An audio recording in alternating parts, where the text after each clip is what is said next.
اللہ تبارک و تعالیٰ کو یہ بات پسند آتی ہے کہ انسان کو سب سے زیادہ جو عزیز ترین پسندیدہ چیز ہے، بندہ وہ اللہ کی رضا کے خاطر اس کے نام پر قربان کر دے۔ کیا اللہ کو یہ بات پسند آتی ہے کہ اللہ کے نام پہ اللہ کے لیے وہ قربان کر دے؟ کون سی چیز کو؟ وہ چیز کو نہیں جو بہت کم پسند کرتا، وہ چیز کو نہیں جو اس کے لیے کام میں نہیں آتی، بلکہ ایسی چیز کو جو اس کے دل میں سب سے زیادہ مقام رکھتی ہو۔ اب وہ کون سی چیزیں ہیں؟ تو اس کی اولاد ہے، اس کا مال ہے، اس کی عزت ہے، اس کی خود کی اپنی جان ہے، ٹھیک ہے، اس کے اہل و عیال ہے، اس کے ماں باپ ہے۔ یہ وہ چیزیں ہیں جو انسان اس کے سامنے کچھ بھی لا کر رکھ دو، یہ پریارٹیز میں آتے ہیں، یہ اہم ترین چیزیں ہوتی ہیں کہ ان میں انسان کوئی بھی بندہ کمپرومائز کرنے کی کوشش نہیں کرتا۔ میں کریکٹ بول رہا ہوں؟ صحیح بات بول رہا ہوں نا؟ صحیح یا غلط آپ بولیں؟ صحیح بات ہے نا؟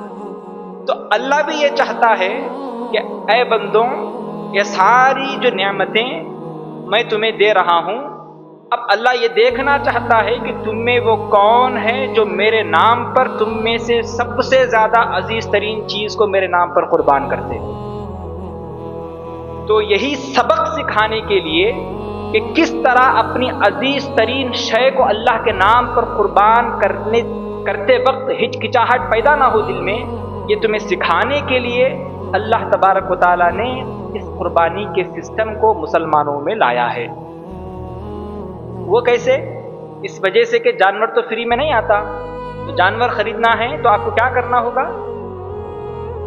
پیسہ لگانا ہوگا، پیسہ دے کے جانور خرید کے آئیں گے آپ۔ تو اس میں حکمت یہ بنی کہ اللہ تمہارے دل سے مال کی محبت کو گھٹا رہا ہے۔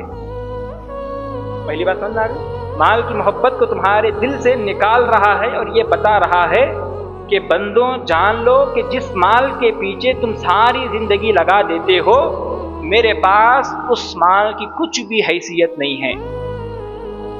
پہلی حکمت۔ دوسری حکمت کیا ہے کہ جب حدیث پاک میں اسلام یہ کہتا ہے، شریعت یہ کہتی ہے کہ جس کا جانور ہو وہی اپنے ہاتھوں سے خود قربان کرے تو افضل ہے۔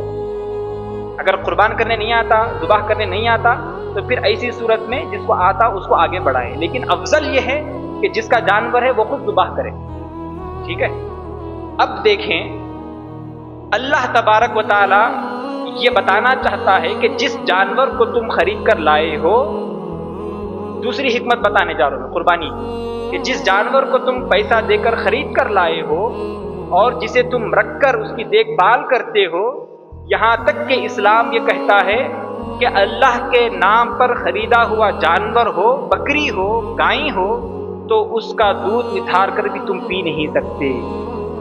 نہ تم اس کو ہل چلانے کے لیے کھیتوں میں اس کو استعمال کر سکتے ہو، نہ تم اس کو اپنے کام کاج کے لیے ان جانوروں کا استعمال کر سکتے ہو، نہ تم ان پر سوار ہو سکتے ہو۔ کیوں؟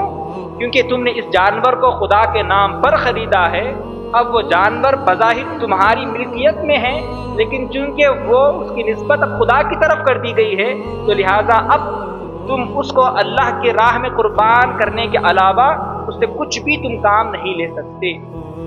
لہٰذا ہم کیا کرتے؟ لانے کے بعد اس کو احترام کے ساتھ اس کو اچھا کھلاتے، پلاتے، دیکھ بھال کرتے، اس کو تکلیف پہنچنے نہیں دیتے، اچھے سے سب کچھ کرنے کے بعد اب وہ لمحہ آ جاتا ہے، 10 ذی الحجہ آ جاتا ہے۔ اب اس کے بعد خود صاحب قربان، خود جو قربانی دے رہا ہے، وہ اپنے ہاتھوں سے اس جانور کے گلے کو کاٹ رہا ہے اور اللہ کے لیے خون بہا رہا ہے۔ تو خدا اس قربانی میں یہ بتانا چاہتا ہے کہ لوگوں، بندوں، جان لو کہ جس جان کے لیے تم اپنے آپ کو دنیا میں مصروف رکھتے ہو، خدا کے پاس اس جان کی بھی کوئی اہمیت نہیں۔ بات سمجھ میں آ رہی؟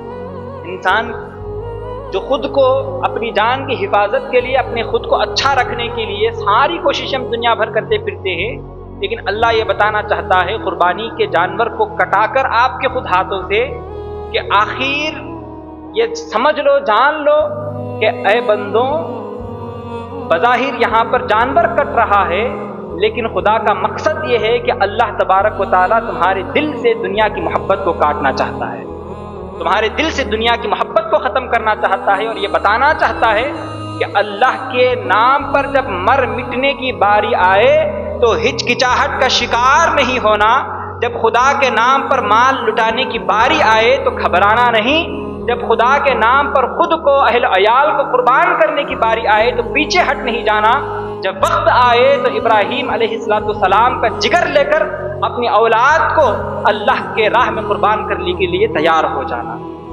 یہ بتانے کے لیے اللہ نے اس سسٹم کو رکھا۔